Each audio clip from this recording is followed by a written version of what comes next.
हमारे साथ घनश्याम सिंह जी हैं जो कैंडिडेट हैं कांग्रेस पार्टी के दतिया से। सर, शुरुआत में पहले दूसरे राउंड में आप पिछड़ रहे थे, तीसरे चौथे राउंड के बाद आपकी बढ़त हो गई है, क्या? मैं यहाँ से चौथी बार चुनाव लड़ रहा हूँ विधानसभा का। सबसे पहले 93 में लड़ा था और जीता था, फिर 2003 में लड़ा और जीता, फिर 2013 में लड़ा और हारा।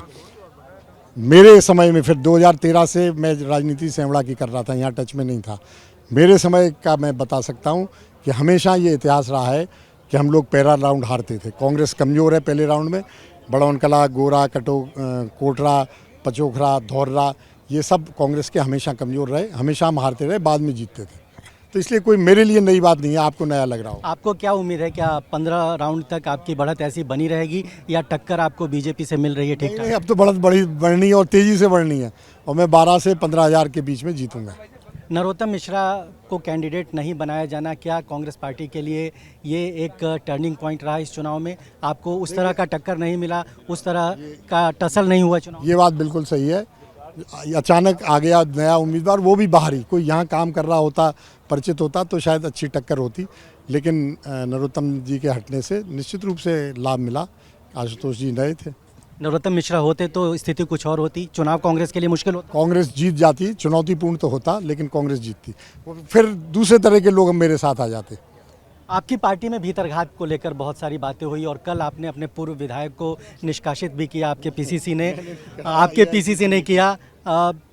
क्या कांग्रेस पार्टी में इस तरह की भीतरघात क्यों होती है चुनाव के समय, जब सबको एकजुट रहना चाहिए? आपको लगता है कि आपका कम्युनिकेशन उनसे ठीक ठाक नहीं हो पाया, वो हराना चाहते हैं? पार्टी में गुटबाजी होती है, भाजपा में भी होती है, और भाजपा में तो इतनी बड़ी चीज़ हो गई, तो इसलिए गुटबाजी भाजपा की और ज़्यादा रही, सड़कों पे आई। हमारी तो गुपचुप रही, बाद में पता चला आखिरी 2-3 दिन में कि वो क्या कर रहे हैं। एक चीज़ और आपसे पूछना चाहूँगा, बिहार में भी चुनाव हो रहे हैं, बांकीपुर में, वहाँ पे प्रशांत किशोर आगे चल रहे हैं, यहाँ पर आप आगे चल रहे हैं।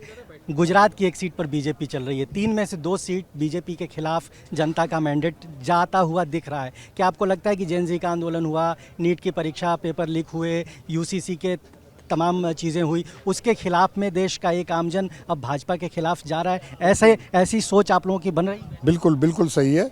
उसके अलावा किसान भी बहुत परेशान हैं, किसानों में भी बहुत आक्रोश है, और युवा में तो है ही, स्टूडेंट्स में है। पेपर लीक और ये सब चीज़ें जो हुई हैं, इसका असर हुआ है निश्चित रूप से, और आगे भी होगा। उपचुनाव में थोड़ा कम हो पाता है क्योंकि बहुत ज़्यादा ताकत शासन प्रशासन लगा देता है। जनरल चुनाव होंगे तो और ज़्यादा दिखेगा, विद्रोह दिखेगा युवकों का भाजपा के खिलाफ। आप चुनाव जीत जाएंगे तो नरोत्तम मिश्रा जी को धन्यवाद कहेंगे? नहीं जी, उनने तो भाजपा के लिए काम किया है, उनके कार्यकर्ताओं ने जिनने मेरे लिए काम किया उनको ज़रूर धन्यवाद कहूँगा। बहुत शुक्रिया। तो ये घनश्याम सिंह कांग्रेस पार्टी के प्रत्याशी हैं दतिया से।